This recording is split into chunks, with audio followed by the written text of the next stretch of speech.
Hey, good afternoon, viewers. Thank you for being here today. I'm interviewing for the second time.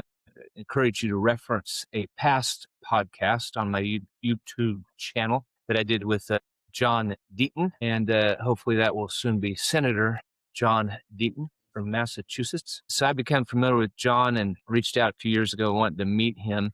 If you want a copy of his book, Food Stamp Warrior, we will send you a free copy. However, that's going to make you a bigger fan than what you're going to be after this call. The great story about a very tough, hard upbringing. It taught you a lot of lessons.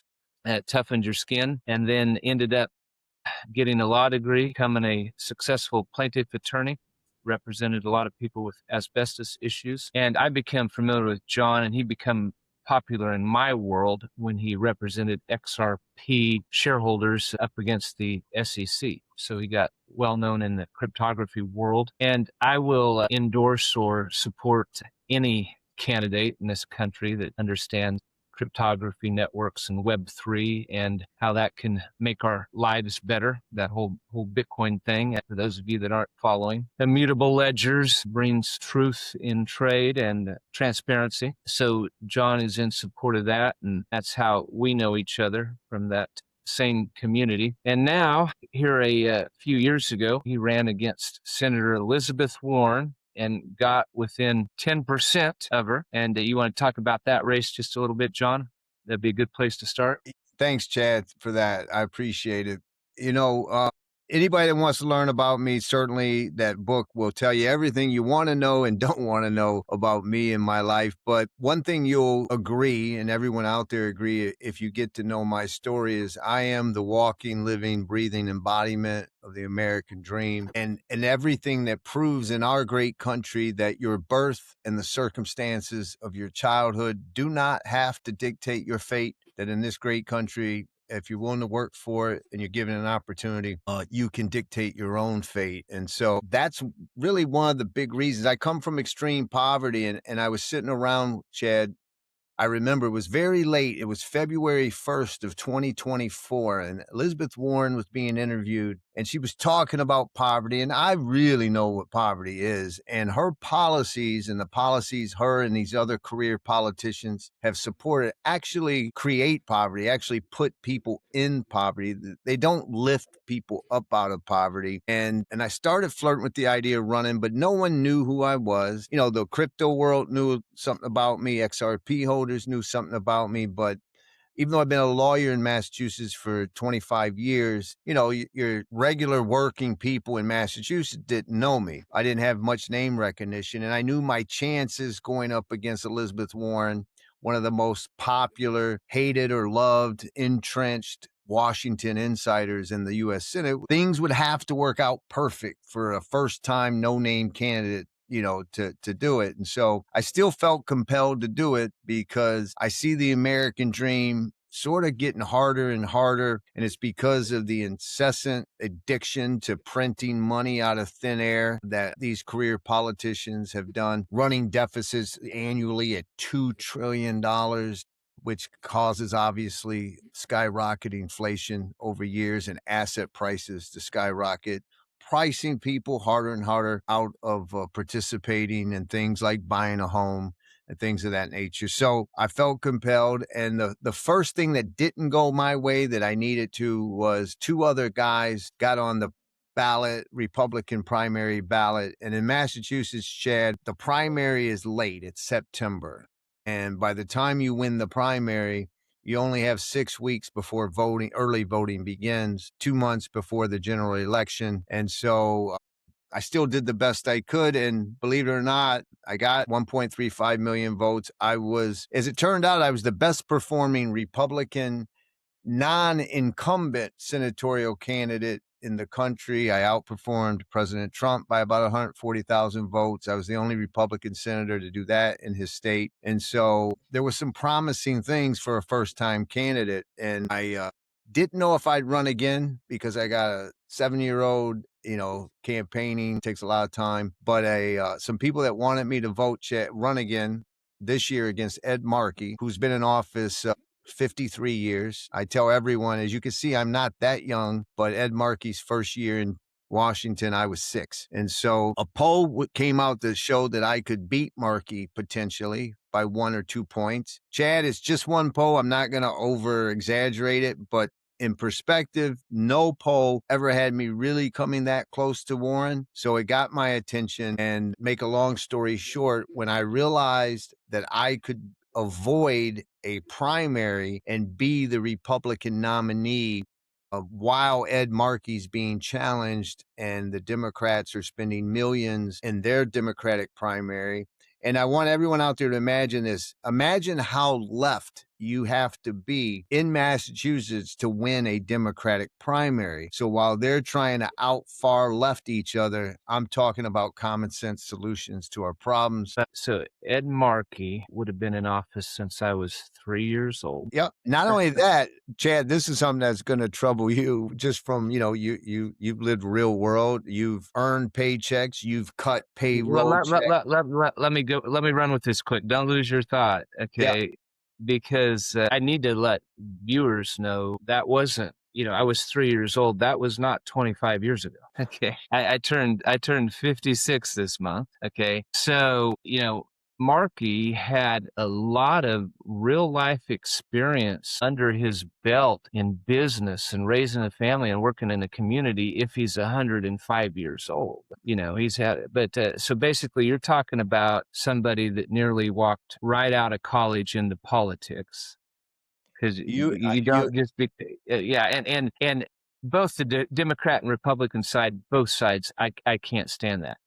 When you have not worked at a business, ran a business, sending your children to schools, if you have not experienced any life, how can you represent our country? So what is his history? And real quick, is he for sure who you're running against? Does he have a chance of being beat, or is it likely that it will be Markey in November? No, that's a great question. I'll take the second part first. The Lace poll has Seth Moulton, who's running against him, down 5. The poll before that had him down 12. I'm pretty confident it will be Ed Markey, but I'll be honest, I want it to be very, very close because there are a lot of Seth Moulton, more moderate Democrats who will vote for me over Ed Markey. And here's a stat that people are going to be shocked about because Massachusetts has such a blue state reputation. It's actually 66.6% of all voters are independents in Massachusetts. It's called unenrolled. They're not a registered Republican, not a registered Democrat. Only 8% are registered Republican, 24% are registered Democrats, and the rest are all independents.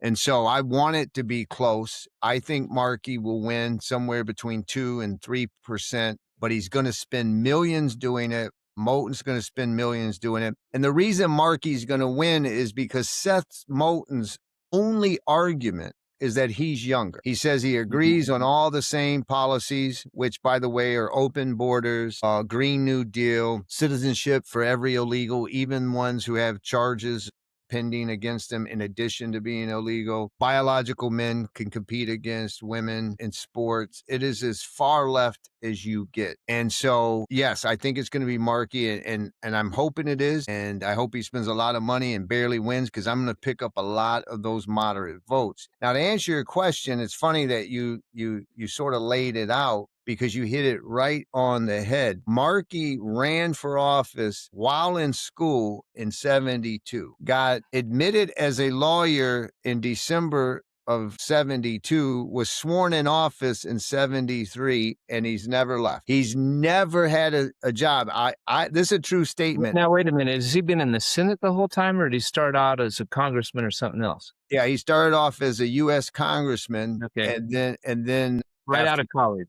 Right after school. And then his only job, and the reason I know this is I researched the timeline because this is a true story. It's not a joke. He talks about driving an ice cream truck during the summers of school. And I was asking myself, why does this guy talk about driving an ice cream truck when I wasn't even born yet? And I'm 59. I'm a little bit older than you. And I researched it and realized it's the only job he's ever had in the private sector in his entire life. And his wife has worked for NGOs for 40 years. They don't have any kids, and so they both have lived off the taxpayer for half of a century. And so I'm with you, whether you're a Republican or a Democrat. If you've been in office for decades in Washington, you've never cut a payroll check, you know what you don't have any idea what it's like when you have a small business. You're the last one to get paid. You're the last one to eat. You and I know that. They don't. You have no work experience other than driving an ice cream truck. I think it's time that we get new blood in. Yeah, it's been 30 some years ago. It's when this started to become a real issue. Career politicians running for some type of office while they're in college, even at a low level, and then trying to work their way up. It's like giving a person a book to read about flying.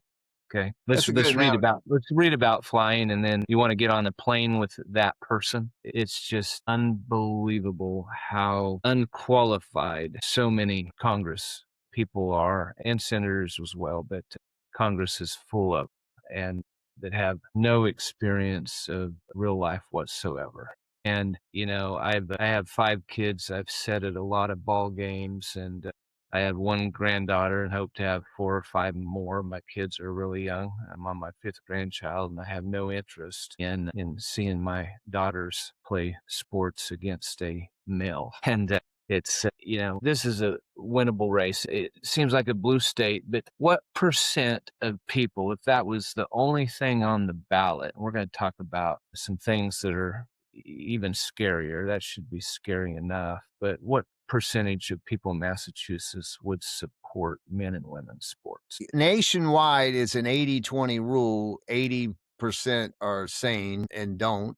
No. No. Yeah, no to it.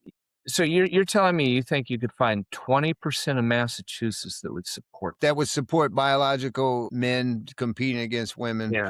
Probably. But even in Massachusetts, it's even people who are center left, Chad, think that's too far left, right? They're like, okay, give me a break. Like, for example, and you're going to just shake your head, and this is going to I come. think I could still play in the WNBA, right?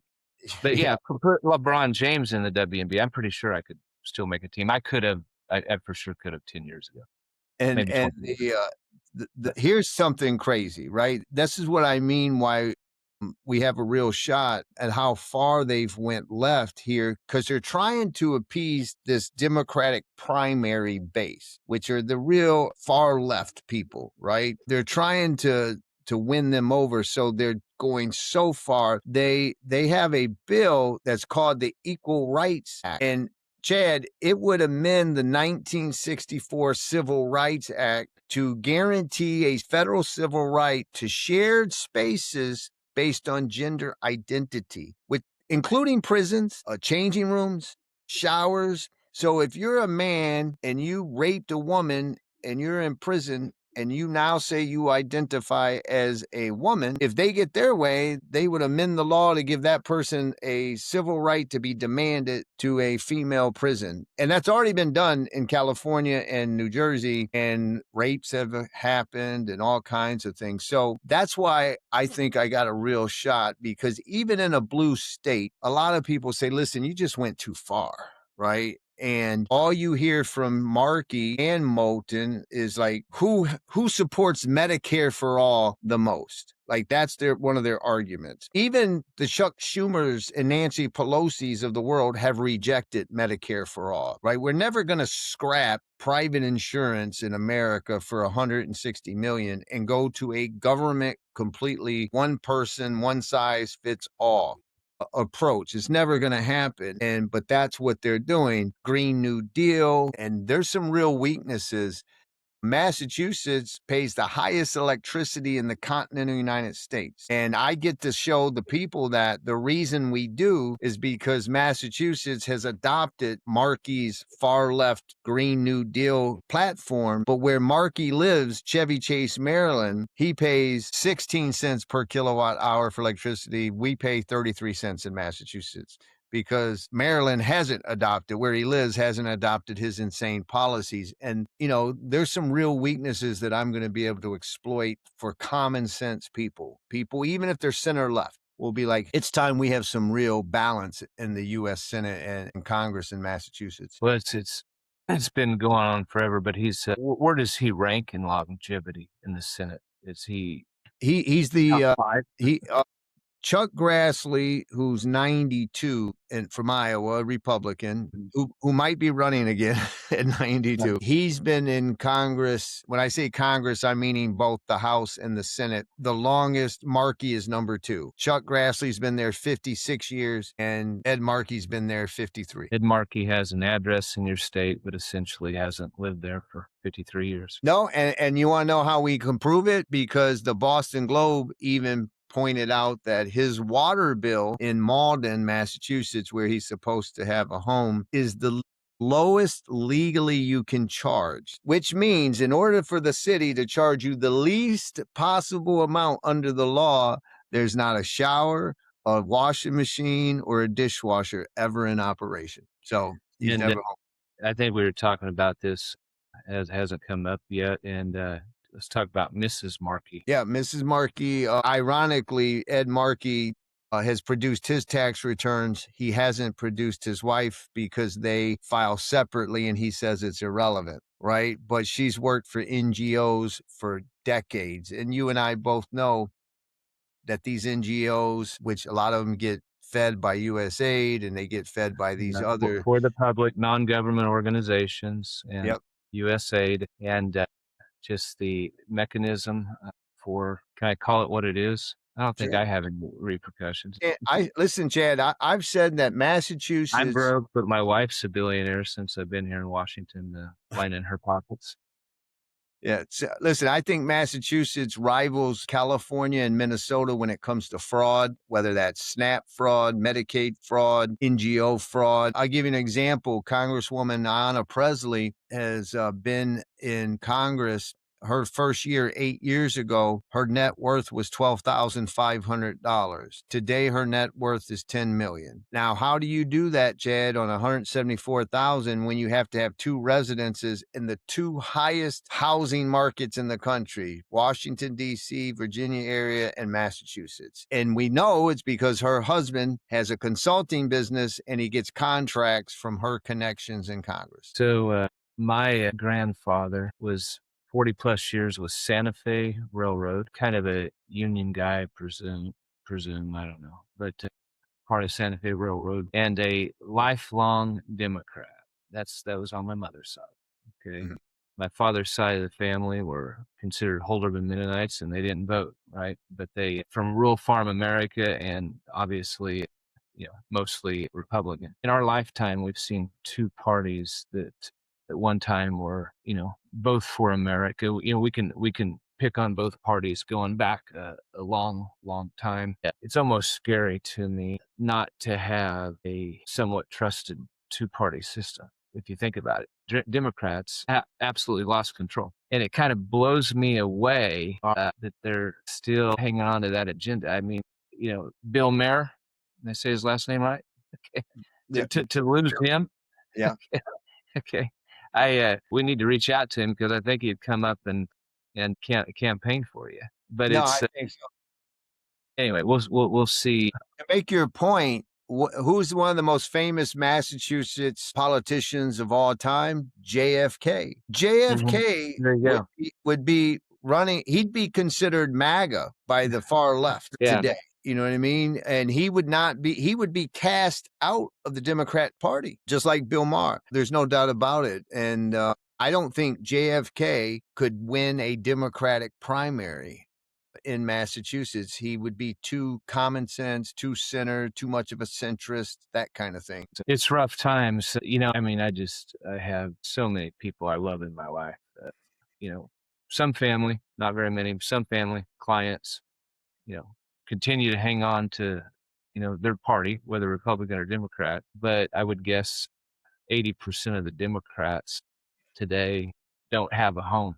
Some of them don't want to admit it, but they don't want to cross over, but they know they're going to need to. I'm sorry, I'm kind of thinking No. out loud. Listen, you're actually no, It's sad. you're actually you're singing my book, if you will. That is why I think I'm electable and why this race is in play is because you have a substantial amount of Democrats who feel that the party has left them, but they really don't want to necessarily change to be a Republican. That's why Massachusetts is 67% unenrolled now, because Mhm. a lot of Democrats have said, I've had enough of the party politics, or they don't identify as a socialist. For example, we see that the Democratic Party, that those in power, the activists on the Democratic side, are really pushing socialism, and they're pushing identity politics, class warfare. And that's why people, Chad, like anyone watching this, they may not live in Massachusetts, but why they should care about this Senate race is A, it's winnable, but B, we're under assault. If they get their way and we keep heading the way that you see happening in New York and other places with the Democratic Socialists, AOC, who describes herself as a Democratic Socialist, is leading as she's the presumptive, leader and Democratic nominee for president in 2028. Someone like you who is successful, they want to punish success. They almost feel like there's a need to redistribute anything that you've worked hard for and give it to the government and let the government decide how it should be. I'm registered Republican in full disclosure. I can't say I've ever voted for a Democrat except in one local election. However, there's a lot of libertarian in me, tremendous amount of libertarian in me. Okay, and that comes pretty naturally in the Bitcoin world. I'm going to bring this up again when I broach another subject, but I love people. I find all people interesting to talk about, and I've never been one for Washington D.C. and politicians to get into people's morals, okay, or how they live at home or what they want to do. And in fact, for many, many years in this country, both Republicans and Democrats got the whole world focused on the morals. And morals and ethics are two clearly different things. Morals are personal, ethics are how you treat somebody else. That's my quick definition. And people don't know how to define them separately. Subconsciously, they don't. My mother once told me, once your ethics never change, but as far as your morals go, it's like a boat that's unanchored because everything just keeps, drifting a little bit, right?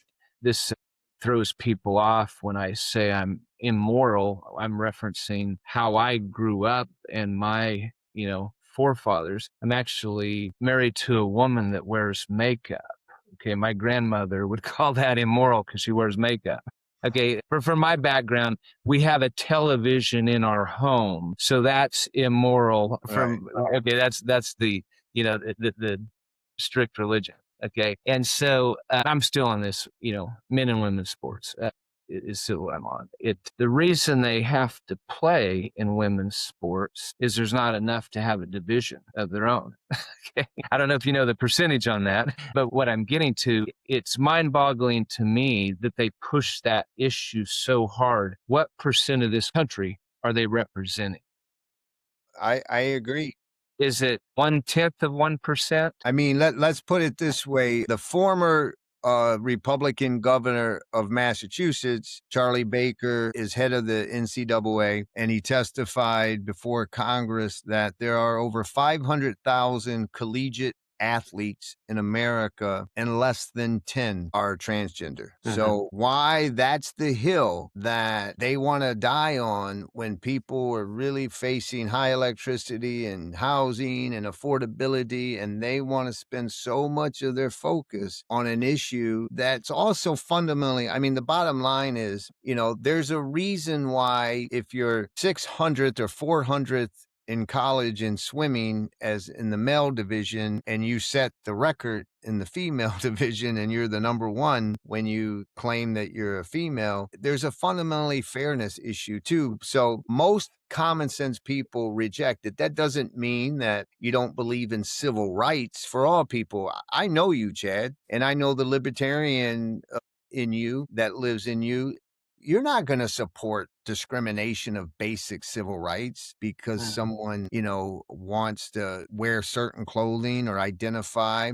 But that doesn't mean you're going to lose your common sense and say, okay, we're going to now allow boys in girls' locker rooms and changing rooms and bathrooms. I mean, and that's really where it comes down to. As a society, we can support civil rights, but also draw lines in the sand, like red lines that you just don't cross. And, if a transgender person were to be evicted from their apartment solely because they're transgender or lose their job, I'm a lawyer. I'll take a case. I'll represent them. But at the same time, there should be lines that are drawn that you don't cross. And one of them is no penises allowed in the shared changing room, locker room, and showers for girls. I don't think that makes me transphobic. I don't think that makes me controversial. I'm sorry to get so stuck on this, but I'd like to call every gay and lesbian person I know that are friends personally and professionally and poll them. And I don't think I could find a one that would support men and women's sports. And to me,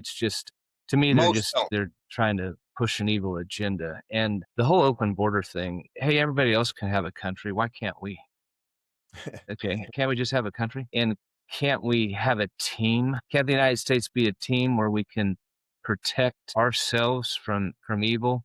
And we need to talk a little bit more about the open borders. And this is going to be another guest of mine at some point in time. But this typically I just like to talk about technology and the debasement of our currency and business things. However, politics has become way too big when it comes to people's pocketbooks, what we've been talking about earlier. Elizabeth Warren sells herself one way and does as much to support the elite in this country and keep the establishment going, and 100%.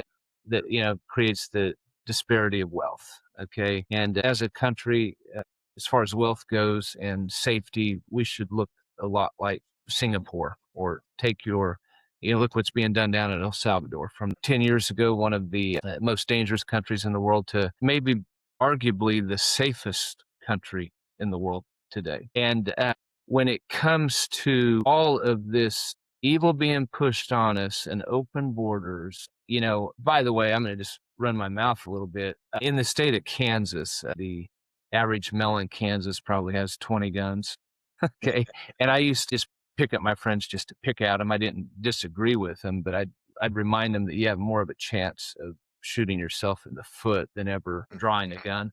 Okay. And I felt like, I don't know what the number was, but when I entered my career around age 20, in all my travels, I think I'd have a 0.00001% chance of needing to defend myself. And, I don't remember when it was, but beyond 10 years ago, probably beyond 15, you get around, you learn to know a lot of people in law enforcement. You just meet a lot of people that know a lot of stats. And, when I travel from Salina, Kansas to our Fort Worth office, the potential danger I'm in at every convenience store or hotel or anything. And I'm not going to tell this story, but I actually needed that to protect myself in April of 2023. What I'm coming around to is, you open the borders, okay, and then being easy on crime, that'd be a whole nother hour, okay. It unbelievable how that is almost a thing of the past. And between the open borders and the drug problem in this country, the risk that we're at, I guess that's why I'm tying it to is the open borders. And this isn't normally my thing, but I'm going to bring up another subject. I'm interviewing a gentleman that just put out a movie on the risk there is in Texas with radical Islam. Okay. And it's not just hardworking Hispanics coming across our borders. There's so much more risk in that. I'll let you elaborate on it, but it's just terrifying that somebody would, especially after living through the 4 years of Biden. Okay. Yeah. How could you still support open borders? Okay. Now, maybe someday with technology, we can identify who's coming across. Maybe the whole world will be open borders as we go into space and technology advances, but I'm going to suggest that it's way too premature right now. Yeah. Listen, when I went to the border, I was stationed in Yuma, Arizona when I was in the Marine Corps. And Massachusetts obviously got flooded with illegals. And so I went to the border and I talked to Border Patrol security. And I had asked them, like, you hear all these numbers of how many people. This was May of 2024. So, 3.5 years under Biden. And I said, what's the number? Like, and they told me 12 million was the number that they estimated. And I said to them, we were talking to them, I said, well, did you catch any folks on the terror watch list?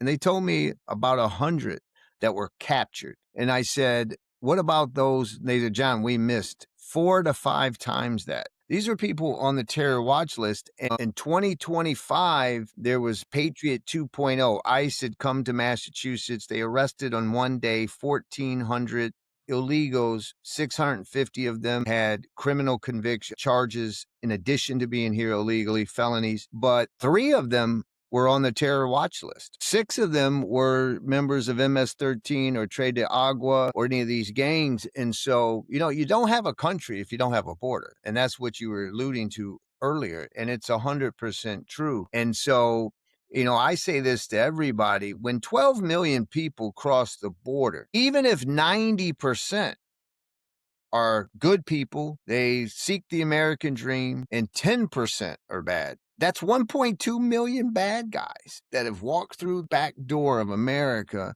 that have infiltrated our cities and our towns. It's a very significant risk. And you see a lot of people of radical religions. You see it happening in the UK. Their immigration problem is even worse in present day than ours right now. And you see them losing their national identity. And let's go back to immigration for the sake of, back in the day, you would vow to support the United States. You would swear an oath to the Constitution. You would promise to learn English. You would assimilate into America. Your goal was to become an American. As Reagan said, you can go to France, but not become a Frenchman. Anyone can come to America and become an American.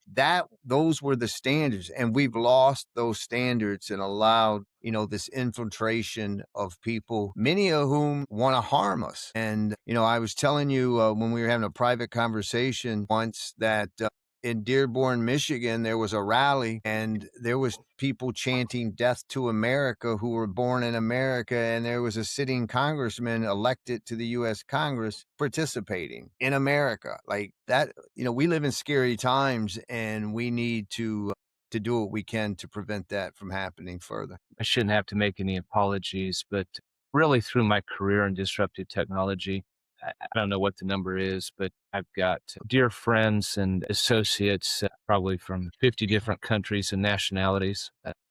Fortunate in the Christian home I was raised in, skin color absolutely means nothing to me.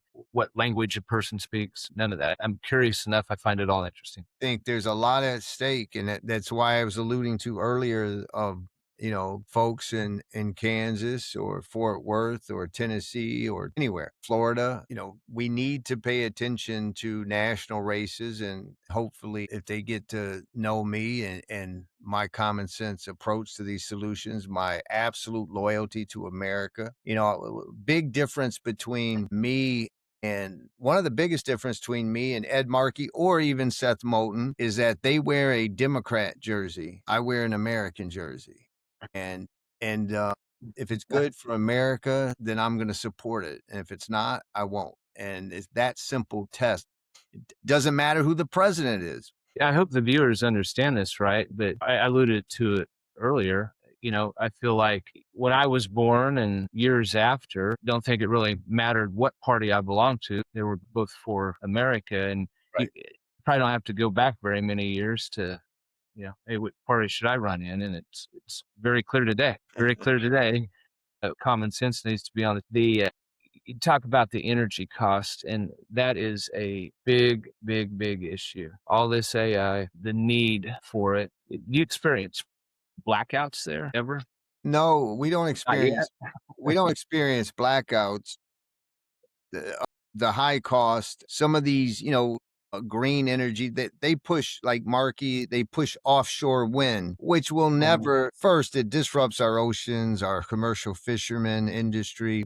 but it will never offset its carbon footprint. Doesn't work at 4-degree temperature. The lubrication that you constantly got to use, they don't work half the time. Solar panels, I have solar panels on my house, Chad. They're great when they work, but with a foot of snow on top of them and it's dark, they don't work. Here in Massachusetts, we could cut our energy in half, and I'm not exaggerating, by simply expanding natural gas and putting small modular reactors in the Commonwealth. We would cut it in half.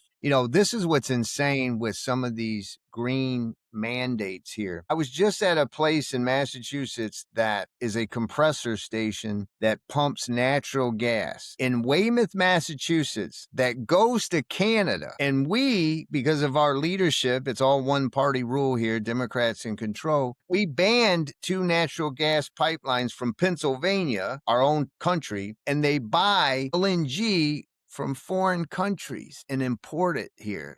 Like, that makes no sense, but that's what they're doing because they want to push, their green energy mandates. People like Ed Markey will act like Massachusetts can solve climate change when it's a global issue, when our annual carbon emissions in Massachusetts is less than 2 days of China's. Of course, we don't want to punish our taxpayers, our ratepayers, our businesses by charging them this excessive electricity because we're leading the nation, Chad, and people leaving. People are leaving Massachusetts, going to Texas, going to Tennessee, going to New Hampshire, going to Florida. Look it up. Fact check me, everyone. We are number 1 in the country on 18-year-olds to 30-year-olds leaving because they can't afford it here. And that's a shame, Chad. We have MIT, we have Harvard, we have Tufts Medical, we have the best hospitals, and we are dead last in private sector job growth. That's crazy. We just need new leadership, and I'm hoping that the people in Massachusetts have had enough of one-party rule, and they're willing to give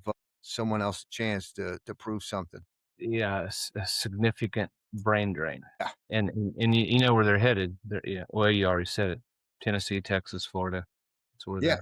they're Yeah. where they're And headed. and and everyone that I go against, they blame it on the occupant in the White House, right? They blame it on Mhm, who the president is. Same president though in Tennessee, New Hampshire, Texas, mhm. Florida. And so it's one party rule going too far to one extreme. And I think this is the year Massachusetts gets a little purple. That we have such an opportunity to see technology advance to make lifestyles better for everybody.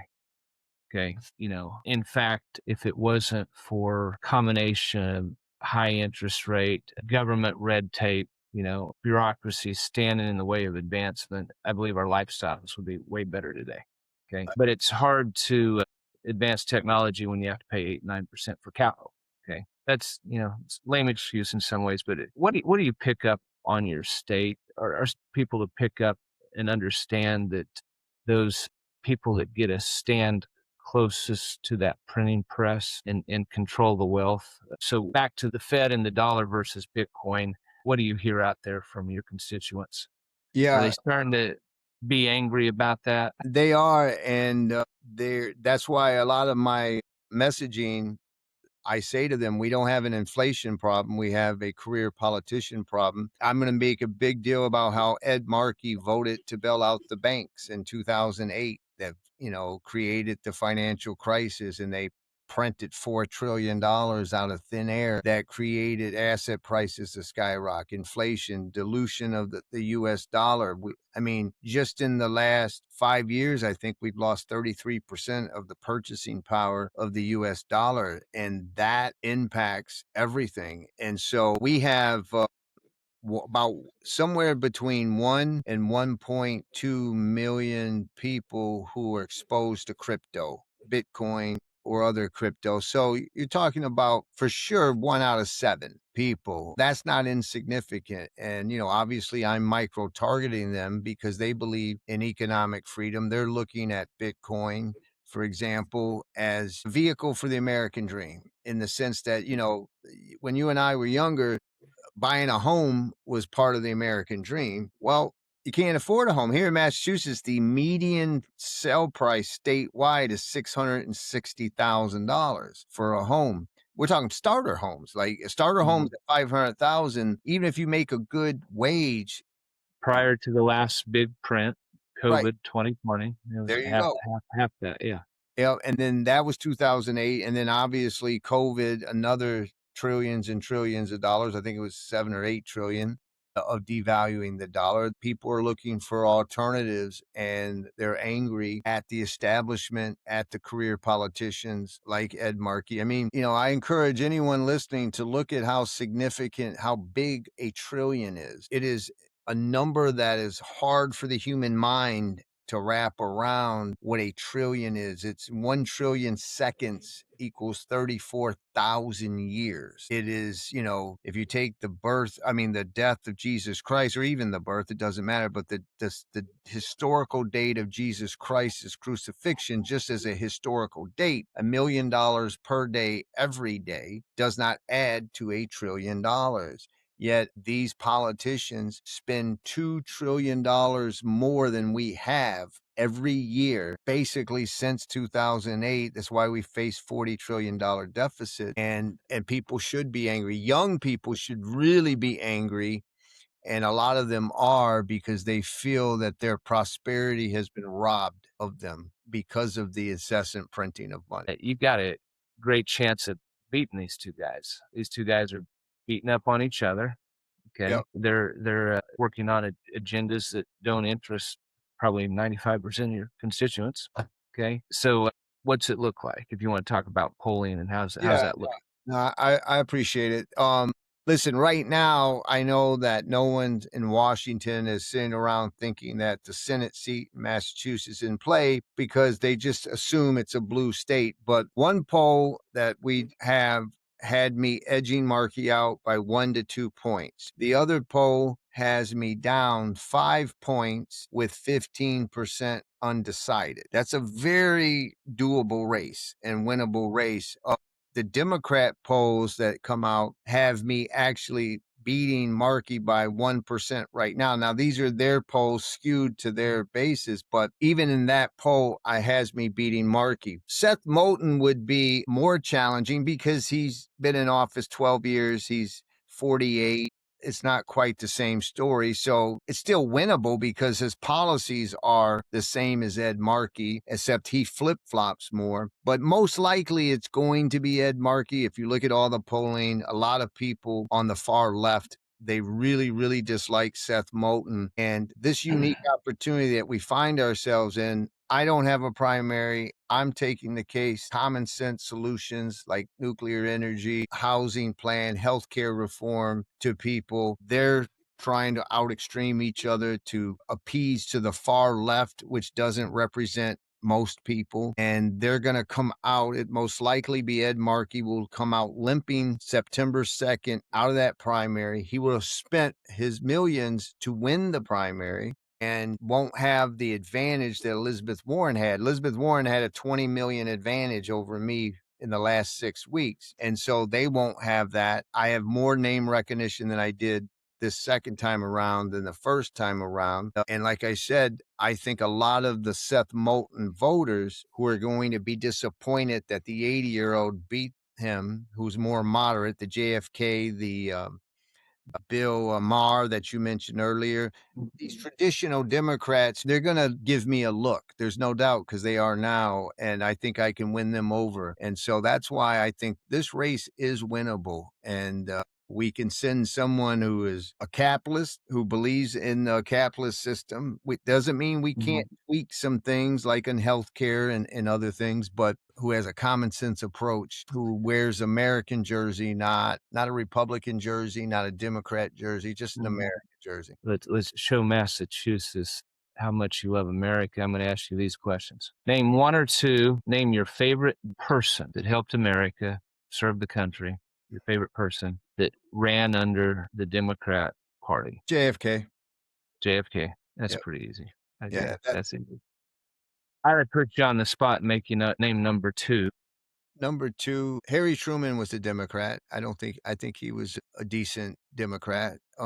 I live too close to Missouri. I just know the bootlegging stories.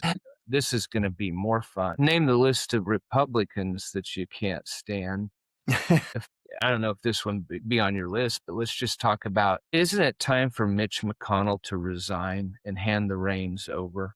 Yes. Okay. Uh, And I would suggest that he's been part of what's wrong yep. with the country.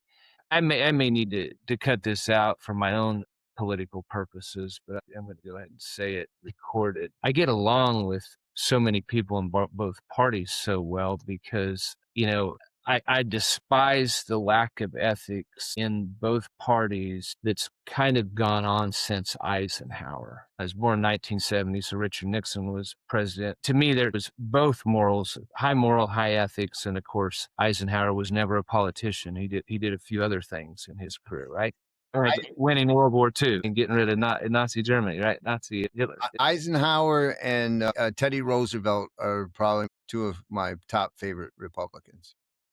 And you look at the ethics just slowly drift downhill from there forward. Chad, my first proposed bill is called the Washington Clean Hands Act. And it's a multi-level legislative proposals. One is obviously seeking a constitutional amendment to term limits. Another one is ending the regulatory capture at our agencies that we see.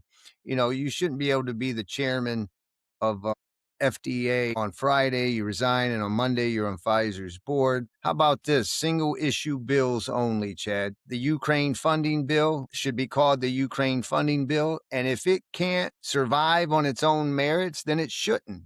But it shouldn't be in a 1,000-page omnibus bill that involves Social Security, education, housing, and other issues. Each issue should be survive on its own because we have to clean up. The only thing bipartisan in Washington today is corruption, and I feel that way strongly. And I think we need to clean it up so that great Americans like you can start having confidence in your elected leaders again. In the 809 crisis, if everybody was held accountable, just typical ethics, we wouldn't have enough prisons to house. And it would have shut down Washington, D.C. It would have shut down a lot of Wall Street. It's kind of out of control, but basically what it's going to take is ethical people stepping up and running. Something that entered my mind, what happened in the state of Massachusetts 54 years ago that they couldn't find an experienced, man or woman to have taken that seat that understood something about life and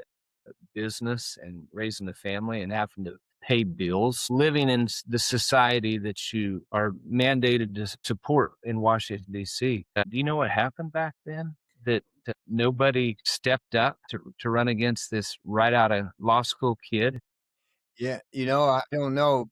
It was a different world because when he did that, gas was 49 cents a gallon. To see the Red Sox at Fenway was $1.25, and tuition, room, and board for Harvard was under $5,000 a year. So Yeah. life has changed very drastically from the time that he was elected in 1973. You didn't comment on Mitch McConnell. Is it time for him to go? 100%. Listen, not just Mitch McConnell, but the answer 100% is yes. But to put this in perspective, Ed Markey, if he were to win again, he'd be 86 years old, still in office, right? Mhm. And think of Dianne Feinstein. What did we witness? We witnessed a 90-year-old being wheelchaired into the Senate floor who was so confused, people were whispering, and this is on video, in her ear on how to vote. We've watched Mitch McConnell have 3 strokes. And I'm not making fun of the man. I'm just citing facts. He's had 3 strokes on national TV in front of us. That's what we've seen. We have Chuck Schumer, Chuck Grassley at 92, Ed Markey at 80, Bernie Sanders at 84.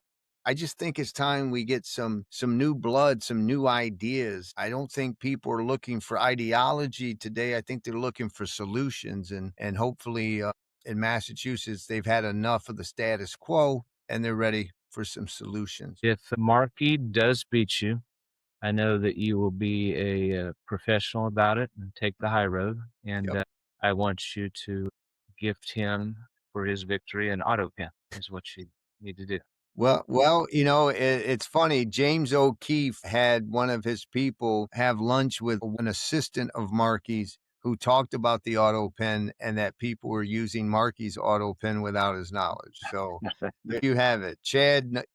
Bullseye and didn't even know it. All righty. Great seeing you, John. And for those of you listening, we're going to have what do you call it? We're going to have a town hall, sort of. I think Yep. August 17th, we're going to get together and invite anybody that wants to ask questions or visit with you to a Teams video conference. Sometimes I forget this because is that if people think if they want to help, if they could go to johndeatonforsenate.com and donate. I know, Chad, you've been generous. I've donated my own money before I would ever ask anyone else to. But we can win this race. It's a very important race. It's a national race. And I just want you to know, Chad, I appreciate you immensely. I've gotten to know you since you reached out. And I appreciate our friendship and I appreciate being with you. Yep. Thank you, John. Great talking to you, and we'll see you soon.